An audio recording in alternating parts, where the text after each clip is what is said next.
everyone, and welcome to day one of Self-Love Week. Today we're going to be talking all about play and fun and the incredible positive impact that can have on your lives. So I'm super excited. I know that so many of you need a boost of self-love at the moment for so many different reasons, and couldn't be better timing to be talking about all of this. So first of all, when was the last time you did something just for fun?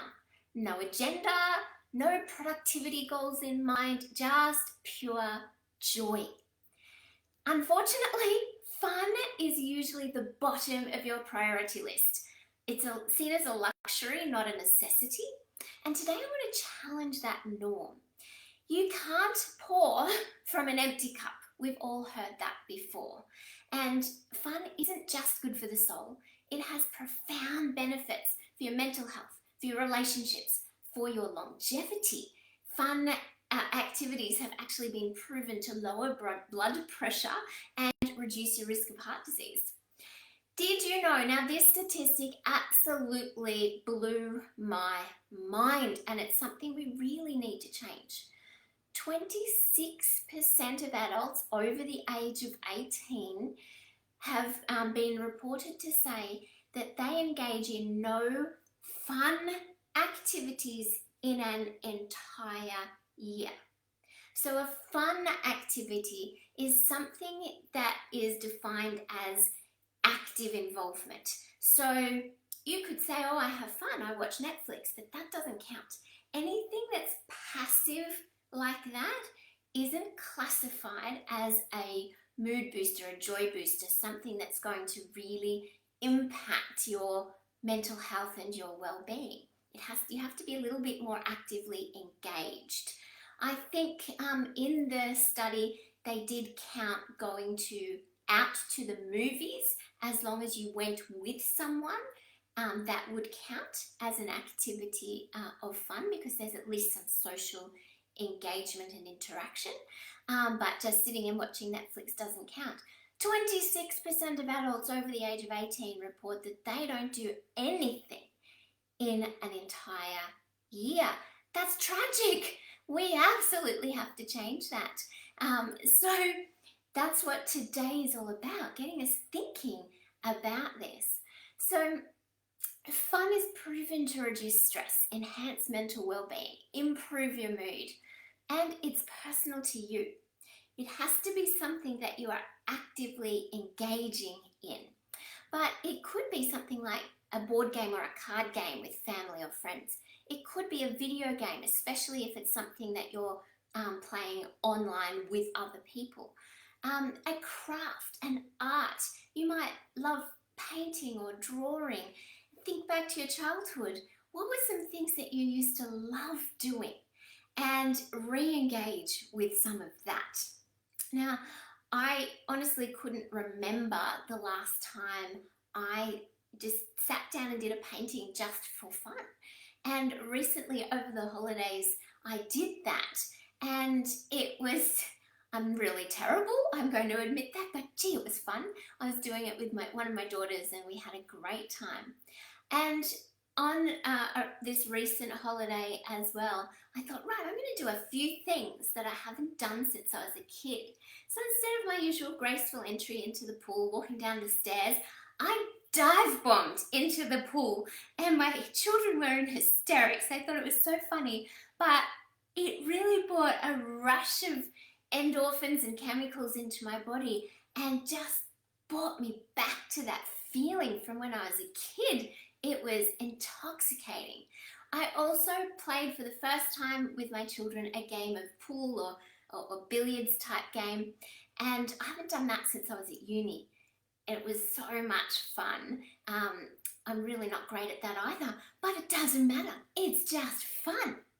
Now, a really pivotal book that I've read that made just a massive difference to my concept of fun was a book by Laura Vanderkam, who is one of my favorite authors, especially on the topic of time management. And she in her book was talking about memory compression and our perception of time. So you know how sometimes you feel like you blink and a year went by, and it has something to do with what we've done with that year. She said in this study they've discovered that memories compress.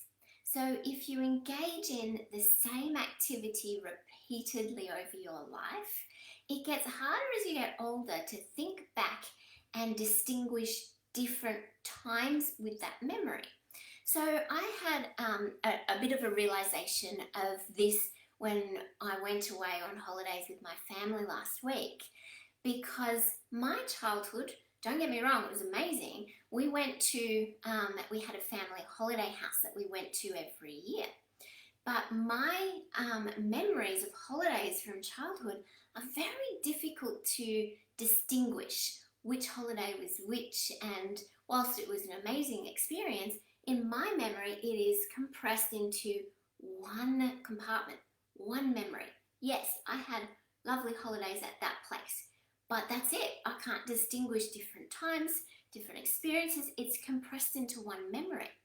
Whereas my husband had a completely different, also wonderful, I acknowledge, childhood, but they had a caravan, and instead of going to the same place each time, every holidays they went to a different place. And he can talk about rich experiences in different places and has so many memories because of that. And it's led to a richer, fuller experience in some ways. Different, but it was just a way for me to really understand how this memory compression really works. Also, when you get to the end of your life, you know, one of the comments that she highlighted from this study is that they haven't come across a single elderly person who is, nearing the end of their existence who looks back on life and says, I wish I watched more television. And that was a bit of a wake-up call.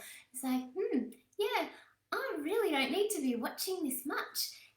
And so one of the things that she encourages us to engage in to create richer, fuller memories is variety. And that's something that I'm really striving to do for myself, for my children, for my family, trying new things. I've actually got myself, booked in for something new next week. So I'm going to share it when I do it and show you that it's okay, even as adults, to try something new, even if we're bad at it, even if we've got to start from scratch. So stay tuned. I will share my journey with this something completely new and slightly scary. But it's just important that we think about these things. We want to be engaging in fun for all of the mental and physical health benefits of it, but it's also the rich tapestry of our lives that we are building in the process. Play improves our relationships and engages us with deeper connections.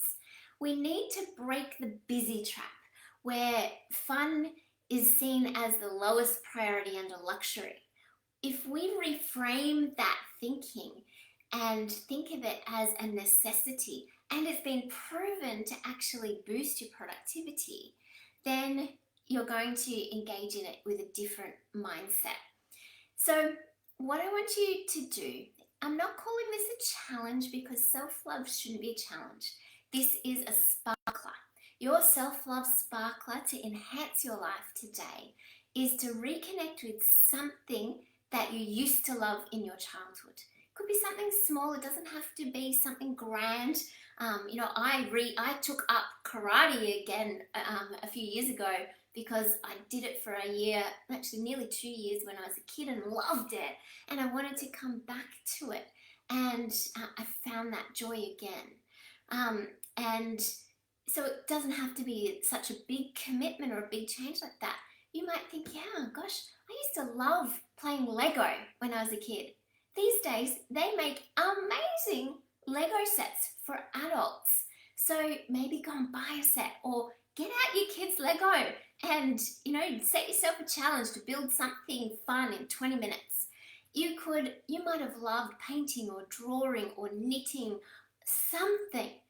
Find something that you used to love and come back and share with us. What have you done today just for pure fun?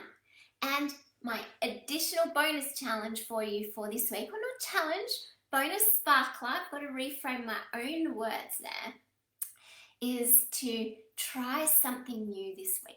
Something that you've never tried before. It doesn't have to be something huge. It could still be, I've never played this particular card game. I've never tried this particular board game.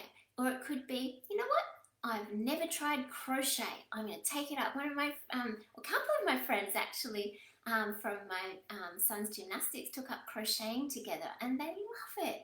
So what is it for you? What's it going to be? Try something new and re-engage with something that you've loved from the past, and come back and report to us, because it will help engage everybody's ideas about what it could be. Now, in my book that I'm launching at the end of the week, super exciting, here's a sneak peek, I have 100 ideas that you can engage in for fun, and a bit more detail about this memory compression concept that was really pivotal to the way I view fun and the way I want to structure my life, prioritizing self-love.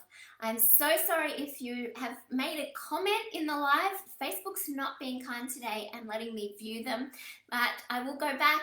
I know most of you will be catching the replay because there doesn't seem to be any ideal time. I'll be popping in here live. I'm going to try to be consistent with the time each week, but there is one day it may not quite work. But the good thing is that you can re-watch the lives anytime, wherever you are in the world, and whenever you are watching it, you can complete any questions, any sparklers that we're doing. You can still engage and make this week magnificent. The more that you engage, the more ideas people will get from what you're trying. So I'm excited about this week of self-love, and I hope you've found something to inspire you from today's session. Bye for now, everyone.